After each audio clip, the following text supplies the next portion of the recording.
School ഗ്രൗണ്ടിൽ കളിക്കുന്നതിനിടെ വീണ വിദ്യാർത്ഥിയുടെ കയ്യിൽ പലക സഹിതം ആണി തുളഞ്ഞുകയറി.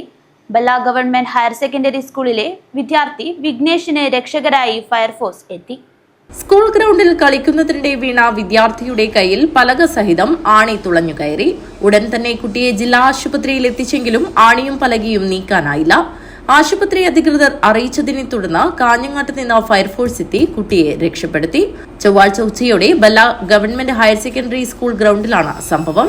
ഈ സ്കൂളിൽ പഠിക്കുന്ന വിഘ്നേഷ് എന്ന 11 വയസ്സുള്ള കുട്ടിയുടെ കയ്യിലാണ് ആണി തുളച്ചു കയറിയത്. കളിക്കിടെ കുട്ടി ഓടുമ്പോൾ കാൽ വഴുതി ആണി തറച്ച പലകയ്ക്ക് മുകളിൽ വീഴുകയായിരുന്നു. ആണി പലക സഹിതം കയ്യിൽ തുളഞ്ഞു കയറിയതോടെ കുട്ടി വേദന കൊണ്ട് നിലവിളിച്ചു. ആണി ഊരിയെടുക്കാനുള്ള ശ്രമം സ്കൂൾ അധികൃതർ നടത്തിയെങ്കിലും കഴിഞ്ഞില്ല. തുടർന്ന് ജില്ലാ ആശുപത്രിയിൽ എത്തിച്ചെങ്കിലും ഡോക്ടർമാർക്കും ആണിയും പലകയും വേർപെടുത്താനായില്ല. ഇതോടെയാണ് ഫയർഫോഴ്സിന്റെ സഹായം തേടിയത്. Senior fire and rescue officer KV Prakashan, rescue officer Linesh, മറ്റ് ഉദ്യോഗസ്ഥരായ അജിത്, മിഥുൻ മോഹൻ, രാമചന്ദ്രൻ എന്നിവർ ചേർന്നാണ് കുട്ടിയുടെ കയ്യിൽ നിന്ന് ആണിയും പലകയും നീക്കം ചെയ്തത്. News bureau, Kanhangad.